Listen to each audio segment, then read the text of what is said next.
ಕಲ್ಬುರ್ಗಿ ನಗರದಿಂದ ಒಂದು ಆತಂಕಕಾರಿ ಚಿತ್ರಣ. ನಗರದ ಹೃದಯ ಭಾಗದಲ್ಲಿರುವ ಅಪ್ಪಾಕೆರೆಯಲ್ಲಿ ಅಕ್ರಮ ಮೀನುಗಾರಿಕೆ ಜೋರಾಗಿದೆ. ನಡೆದಿದೆ ಆಘಾತಕಾರಿ ಸಂಗತಿ ಎಂದರೆ ಇಲ್ಲಿ ಬಾಲಕರು ಯಾವುದೇ ಪ್ರಾಣಭಯವಿಲ್ಲದೆ ಆಳವಾದ ಕೆರೆಗೆ ಇಳಿದು ಮೀನು ಹಿಡಿಯುತ್ತಿರುವ ದೃಶ್ಯಗಳು ಕಂಡುಬರುತ್ತಿವೆ. ಜಾರುವ ತೀರ, ಆಳವಾದ ನೀರು, ಯಾವುದೇ ಭದ್ರತಾ ವ್ಯವಸ್ಥೆ ಇಲ್ಲದೆ ಮಕ್ಕಳು ಜೀವದ ಹಂಗು ತೊರೆದು ಕೆರೆಯಲ್ಲಿ ಮೀನುಗಾರಿಕೆಯಲ್ಲಿ ತೊಡಗಿದ್ದಾರೆ. ಸ್ಥಳೀಯರ ಪ್ರಕಾರ ಈ ಅಪಾಯಕಾರಿ ಚಟುವಟಿಕೆಗಳು ಬಹುಕಾಲದಿಂದ ನಡೆಯುತ್ತಿದ್ದರೂ ಸಂಬಂಧಪಟ್ಟ ಅಧಿಕಾರಿಗಳು ಕಣ್ಣುಮುಚ್ಚಿ ಕುಳಿತಿದ್ದಾರೆ ಎಂಬ ಆರೋಪಗಳು ಕೇಳಿಬರುತ್ತಿವೆ.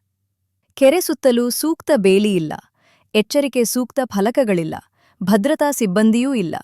ಇಂತಹ ಸ್ಥಿತಿಯಲ್ಲಿ ಯಾವುದೇ ಅಪಘಾತ ಸಂಭವಿಸಿದರೆ ಅದರ ಹೊಣೆ ಯಾರು ಎಂಬ ಪ್ರಶ್ನೆ ಇದೀಗ ಸಾರ್ವಜನಿಕ ವಲಯದಲ್ಲಿ ಪ್ರತಿಧ್ವನಿಸುತ್ತಿದೆ. ಮಕ್ಕಳ ಜೀವಕ್ಕೆ ಏನಾದರೂ ಅನಾಹುತ ಸಂಭವಿಸಿದರೆ ಇದರ ಹೊಣೆ ಯಾರು? ತಕ್ಷಣವೇ ಅಕ್ರಮ ಮೀನುಗಾರಿಕೆಗೆ ಬ್ರೇಕ್ ಹಾಕಿ, ಕೆರೆ ಪ್ರದೇಶದಲ್ಲಿ ಕಟ್ಟುನಿಟ್ಟಿನ ನಿಗಾ ವಹಿಸಿ, ಮಕ್ಕಳ ಪ್ರವೇಶ ನಿರ್ಬಂಧ ಮತ್ತು ಅಗತ್ಯ ಸುರಕ್ಷತಾ ಕ್ರಮಗಳನ್ನು ಕೈಗೊಳ್ಳಬೇಕು ಎಂದು ಸಾರ್ವಜನಿಕರು ಆಗ್ರಹಿಸಿದ್ದಾರೆ. ಇದು ಆಡಳಿತದ ನಿರ್ಲಕ್ಷ್ಯವೋ ಅಥವಾ ಮುಂದಿನ ದೊಡ್ಡ ಅನಾಹುತಕ್ಕೆ ಮುನ್ಸೂಚನೆಯೋ? ಪ್ರಶ್ನೆಗಳು ಅನುತ್ತರವಾಗಿವೆ.